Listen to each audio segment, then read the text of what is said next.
Chapter 46. "Excuse me, Mrs. Williams," Henriette's voice said on the intercom. "There's a Detective Hornung here to see you. He says it's urgent."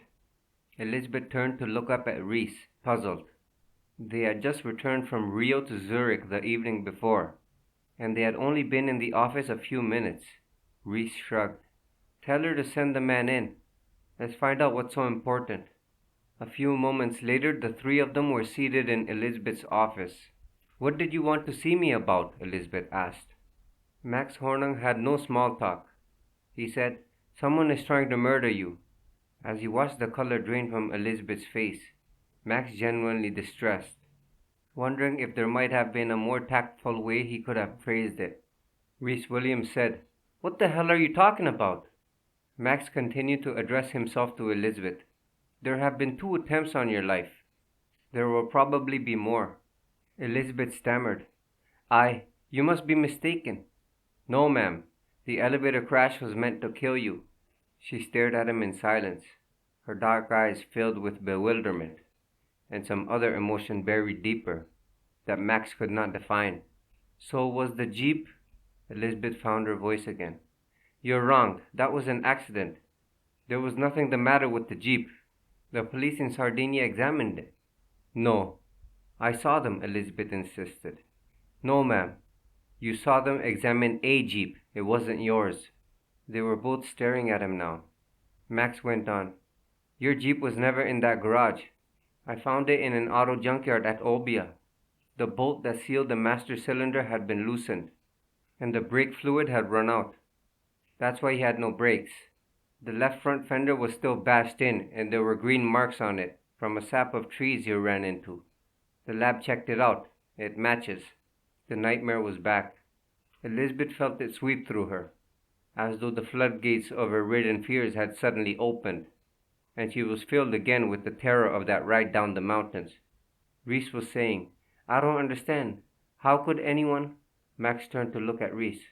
"All Jeeps look alike. That's what they were counting on. When she crashed, instead of going off the mountain, they had to improvise. They couldn't let anyone examine that Jeep because they had to look like an accident. They had expected it to be at the bottom of the ocean.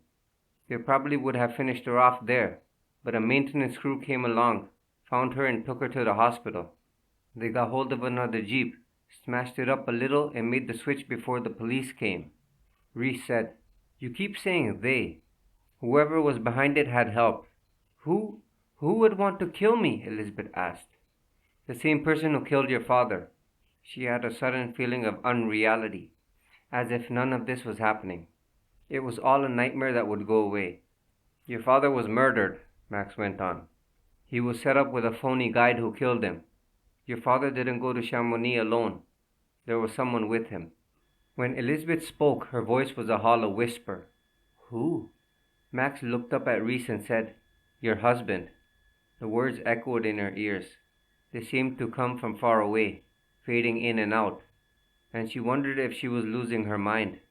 "Liz," Rhys said, "I wasn't there with Sam when he was killed." "You were in Chamonix with him, Mr. Williams," Max insisted. "That's true." Rhys was talking to Elizabeth now. "I left before Sam went on his climb." She turned to look at him. "Why didn't you tell me?" He hesitated a moment, then seemed to make a decision. "It's something I couldn't discuss with anyone. For the past year, someone has been sabotaging Roth and Sons. It was done very cleverly, so that it seemed to be a series of accidents. But I began to see a pattern. I went to Sam with it, and we decided to hire an outside agency to investigate." Elizabeth knew then what was coming, and she was simultaneously filled with a deep sense of relief and a feeling of guilt. Rhys had known about the report all along. She should have trusted him enough to tell him about it, instead of keeping her fears to herself. Rhys turned to Max Hornung. "Sam Roth got a report that confirmed my suspicions. He asked me to go up to Chamonix to discuss it with him. I went. We decided to keep it just between the 2 of us until we could find out who was responsible for what was happening." When he continued, there was a note of bitterness in his voice. "Obviously, it wasn't kept quiet enough. Sam was killed because someone knew we were getting on to him. The report went missing." "I had it," Elizabeth said. Rhys looked up at her in surprise. It was with Sam's personal effects, she said to Max. The report indicates that it was someone on the board of Roth and Sons, but they all have stock in the company. Why would they want to destroy it? Max explained. They're not trying to destroy it, Mrs. Williams. They're trying to cause enough trouble to make the banks nervous enough to start calling in their loans. They wanted to force your father to sell the stock and go public. Whoever is behind this hasn't gotten what they wanted yet. Your life is still in danger. Then you've got to give her police protection, Rhys demanded. Max blinked and said tonelessly, I wouldn't worry about that, Mr. Williams. She hasn't been out of our sight since she married you.